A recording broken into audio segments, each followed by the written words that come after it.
24واں باب ہیکل کی بربادی کی پیش گوئی۔ اور یسوع ہیکل سے نکل کر جا رہا تھا کہ اس کے شاگرد اس کے پاس آئے تاکہ اسے ہیکل کی عمارتیں دکھائیں۔ اس نے جواب میں ان سے کہا، کیا تم ان سب چیزوں کو نہیں دیکھتے؟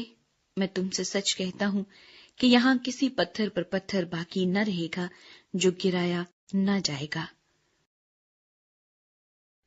اظہار ثانیہ۔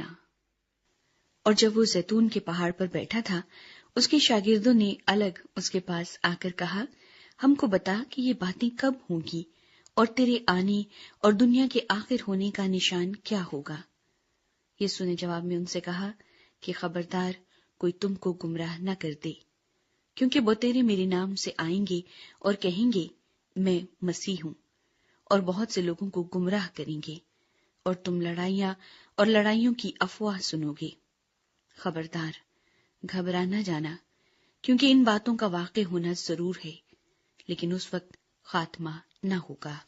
کیونکہ قوم پر قوم اور سلطنت پر سلطنت چڑھائی کرے گی، اور جگہ جگہ کال پڑیں گے اور بھونچال آئیں گے، لیکن یہ سب باتیں مصیبتوں کا شروع ہی ہوں گی۔ اس وقت لوگ تم کو ایذا دینے کے لیے پکڑوائیں گے اور تم کو قتل کریں گے، اور میرے نام کی خاطر سب قومیں تم سے عداوت رکھیں گی، اور اس وقت بتیرے ٹھوکر کھائیں گے اور ایک دوسرے کو پکڑوائیں گے اور ایک دوسرے سے عداوت رکھیں گے، اور بہت سے جھوٹے نبی اٹھ کھڑے ہوں گے اور بتیروں کو گمراہ کریں گے، اور بے دینی کے بڑھ جانے سے بتیروں کی محبت ٹھنڈی پڑ جائے گی، مگر جو آخر تک برداشت کرے گا وہ نجات پائے گا۔ اور بادشاہی کی اس خوشخبری کی منادی تمام دنیا میں ہوگی تاکہ سب قوموں کے لیے گواہی ہو، تب خاتمہ ہوگا۔ دہشتناک مکروہ چیز۔ پس جب تم اس اجاڑنے والی مکروہ چیز کو، جس کا ذکر دانیل نبی کی معرفت ہوا، مقدس مقام پر کھڑا ہوا دیکھو، پڑھنے والا سمجھ لے، تو جو یہودیہ میں ہوں وہ پہاڑوں پر بھاگ جائیں، جو کوٹھے پر ہو وہ اپنے گھر کا اسباب لینے کو نیچے نہ اترے، اور جو کھیت میں ہو وہ اپنا کپڑا لینے کو پیچھے نہ لوٹے، مگر افسوس ان پر جو ان دنوں میں حاملہ ہوں اور جو دودھ پلاتی ہوں۔ بس دعا کرو کہ تم کو جاڑوں میں یا سبت کے دن بھاگنا نہ پڑے، کیونکہ اس وقت ایسی بڑی مصیبت ہوگی کہ دنیا کے شروع سے نہ اب تک ہوئی نہ کبھی ہوگی۔ اور اگر وہ دن گھٹائے نہ جاتے تو کوئی بشر نہ بچتا، مگر برگزیدوں کی خاطر وہ دن گھٹائے جائیں گے۔ اس وقت اگر کوئی تم سے کہے کہ دیکھو مسیح یہاں ہے یا وہاں ہے، تو یقین نہ کرنا، کیونکہ جھوٹے مسیح اور جھوٹے نبی اٹھ کھڑے ہوں گے اور ایسے بڑے نشان اور عجیب کام دکھائیں گے کہ اگر ممکن ہو تو برگزیدوں کو بھی گمراہ کر لیں۔ دیکھو، میں نے پہلے ہی تم سے کہہ دیا ہے۔ بس اگر وہ تم سے کہیں کہ دیکھو وہ بیابان میں ہے تو باہر نہ جانا، یا دیکھو وہ کوٹریوں میں ہے تو یقین نہ کرنا، کیونکہ جیسے بجلی پورب سے کوند کر پچھم تک دکھائی دیتی ہے، ویسے ہی ابن آدم کا آنا ہوگا۔ جہاں مردار ہے وہاں گدھ جمع ہو جائیں گے۔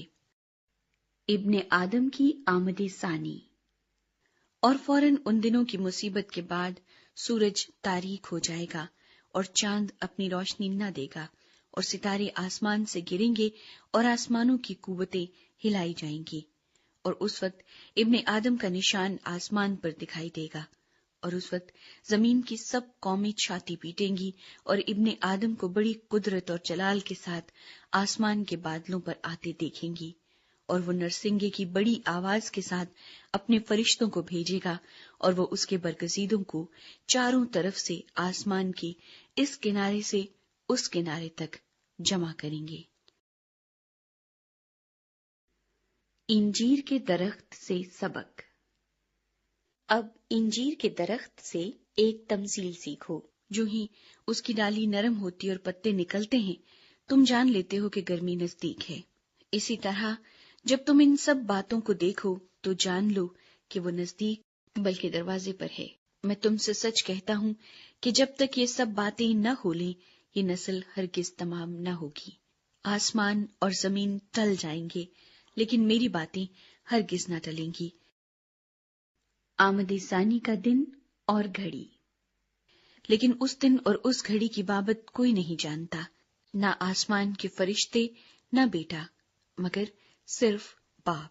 جیسا نوح کے دنوں میں ہوا ویسا ہی ابن آدم کے آنے کے وقت ہوگا، کیونکہ جس طرح طوفان سے پہلے کے دنوں میں لوگ کھاتے پیتے اور بیاہ شادی کرتے تھے، اس دن تک کہ نوح کشتی میں داخل ہوا، اور جب تک طوفان آ کر ان سب کو بہا نہ لے گیا ان کو خبر نہ ہوئی، اسی طرح ابن آدم کا آنا ہوگا۔ اس وقت 2 آدمی کھیت میں ہوں گے، ایک لے لیا جائے گا اور دوسرا چھوڑ دیا جائے گا۔ 2 عورتیں چکی پیستی ہوں گی، ایک لے لی جائے گی اور دوسری چھوڑ دی جائے گی۔ بس جاگتے رہو، کیونکہ تم نہیں جانتے کہ تمہارا خداوند کس دن آئے گا۔ لیکن یہ جان رکھو کہ اگر گھر کے مالک کو معلوم ہوتا کہ چور رات کے کون سے پہر آئے گا تو جاگتا رہتا اور اپنے گھر میں نقب نہ لگنے دیتا۔ اس لیے تم بھی تیار رہو، کیونکہ جس گھڑی تم کو گمان بھی نہ ہوگا ابن آدم آ جائے گا۔ وفادار یا نمک حرام نوکر؟ بس وہ دیانتدار اور عقل مند نوکر کون سا ہے جسے مالک نے اپنے نوکر چاکروں پر مقرر کیا تاکہ وقت پر ان کو کھانا دے۔ مبارک ہے وہ نوکر جسے اس کا مالک آ کر ایسا ہی کرتے پائے۔ میں تم سے سچ کہتا ہوں کہ وہ اسے اپنے سارے مال کا مختار کر دے گا۔ لیکن اگر وہ خراب نوکر اپنے دل میں یہ کہہ کر کہ میرے مالک کے آنے میں دیر ہے، اپنے ہم خدمتوں کو مارنا شروع کرے اور شرابیوں کے ساتھ کھائے پیے، تو اس نوکر کا مالک ایسے دن کہ وہ اس کی راہ نہ دیکھتا ہو اور ایسی گھڑی کہ وہ نہ جانتا ہو آ موجود ہوگا، اور خوب کوڑے لگا کر اس کو ریاکاروں میں شامل کرے گا، وہاں رونا اور دانت پیسنا ہوگا۔